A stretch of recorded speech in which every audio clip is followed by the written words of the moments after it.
Parasitic infections remain among the great neglected scourges in the world. These diseases include malaria, Leishmaniasis, African sleeping sickness, Chagas disease, giardia, pneumocystis carinii, toxoplasmosis, cryptosporidium and Entamoeba histolytica. Malaria is a massive global health problem. Each year 450 million people are infected with the parasite P. falciparum and another 390 million people are infected with P.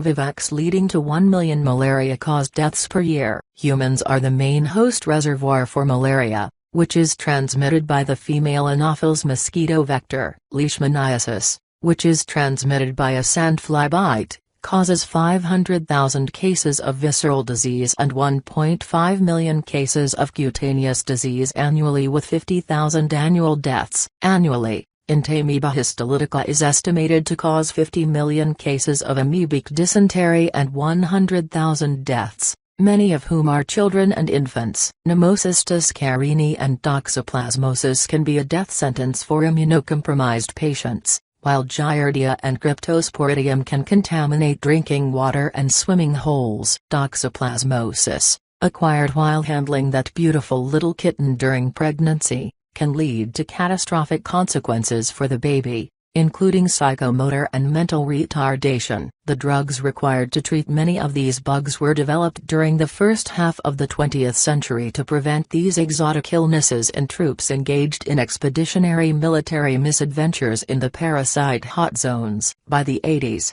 most pharmaceutical companies had shuttered their anti-parasitic drug research. Consequently, many of the drugs used today were discovered over a half-century ago and display awful side effect profiles, very unattractive dosing regimens, and are now having issues with drug resistance. Even the newer agents suffer from these deficiencies. Most of the work targeting parasites focuses on malaria because of the magnitude of the problem. The work is slow because of the lack of resources and the higher demands placed on the safety and drug administration features desired by regulatory authorities and patients today. Obnoxious but effective drugs are no longer acceptable even for these diseases. Pharmaceutical companies show little interest in inventing drugs for these diseases, because there is no money in any of them. They could never recoup their investment. Plus there are many more lucrative diseases towards which to direct their limited pools of R&D funds. So, this begs the question,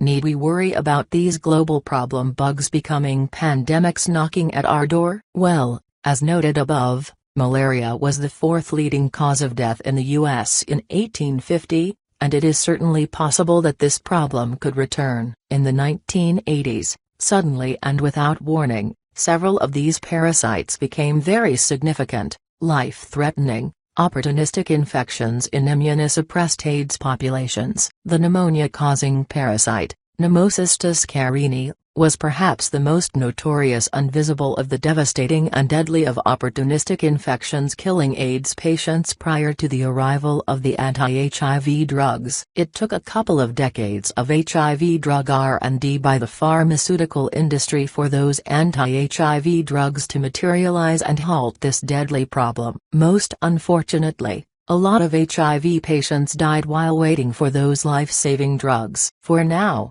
we are frozen in time with respect to anti-parasitic treatment advances. All the while we are brewing up drug and even multi-drug resistant strains of parasites, which are especially prevalent in malaria today. Now and in the foreseeable future, only immunosuppressed patients, global travelers and refugees from the great parasite hot zones in the tropics are in jeopardy here. These parasites already sustain vast plagues in the tropics with deadly consequences for millions. Adding a few of us to the mix will not make matters any worse. However, if you are unlucky enough to contract one of these bugs, you will not be a happy camper. If the parasite doesn't kill you, the treatment may make you wish it had.